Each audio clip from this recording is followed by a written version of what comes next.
Rodney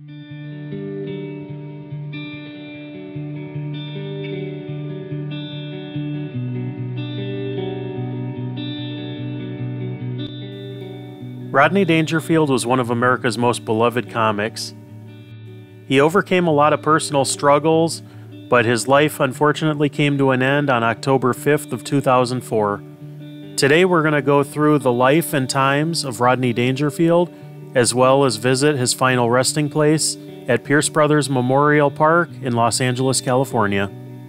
On August 24th of 2004, Rodney Dangerfield was admitted to the hospital for heart valve replacement surgery. When asked how long he was going to be in the hospital, Rodney quipped back, "If all goes well, about a week. If it doesn't, about an hour and a half." After his heart surgery, Rodney fell into a coma and never woke up. Now, I was struggling to come up with a good place to tell you a little bit of this stuff, but right now this is the Auditorium Theater in Chicago, Illinois, and this was one of the places that Rodney Dangerfield performed at many, many times. Now, just to tell you a little bit about Rodney Dangerfield if you don't know a whole lot.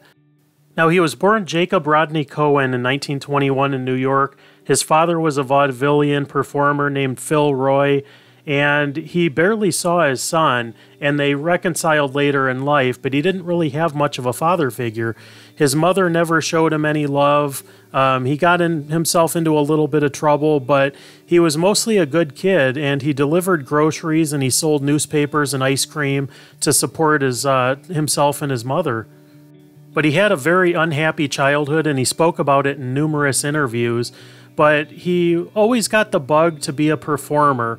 Now, he loved the laughs, he loved entertaining people because it kind of filled a void in his life, and the void that he never got growing up, and that was acceptance, belonging. When he made people laugh, he felt like, he was making friends. He felt like he was doing something productive.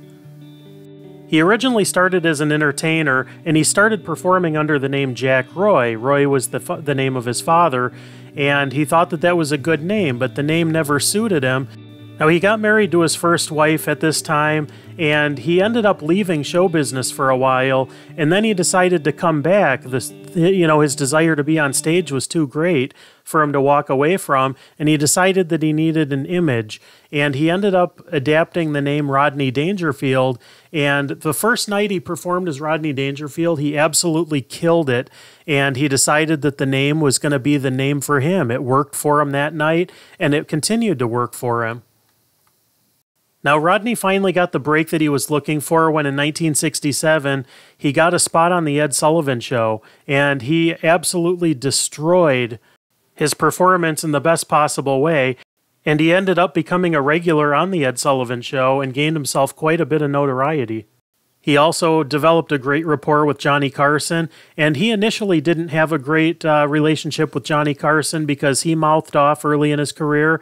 Johnny Carson refused to have him on his show for the longest time, and then they ended up burying the hatchet and became good friends, and Rodney Dangerfield became a staple on The Tonight Show. Now, one of Rodney's first films that he did was Caddyshack, the legendary film, and he was absolutely hysterical in Caddyshack. If you've never seen it, I highly recommend it. Now, the issue with that was Rodney was not used to doing movies. He was used to doing stand-up. And when he would make a funny bit, he would get upset because people on the set would not be laughing at him, and he had to be explained that if they laughed, it would ruin the shot. Harold Ramis talked about this in numerous interviews. And Rodney Dangerfield ended up being in Back to School. He ended up being in Easy Money, lots of legendary films, and he was just an institution. Now, in just a bit, I'm going to show you the final resting place of Rodney Dangerfield, but in the very early 2000s, Rodney Dangerfield, his health started to deteriorate, and he started getting very fearful of old age and especially the concept of death. And he talked with many comedians about, the health issues that he had. He had to get brain surgery. He had to get heart valve transplant, just all kinds of things that were happening to him. Now, Rodney passed away October 5th of 2004 and was laid to rest here at Westwood Memorial Park in Los Angeles. Now, Rodney Dangerfield's biggest act was never getting any respect.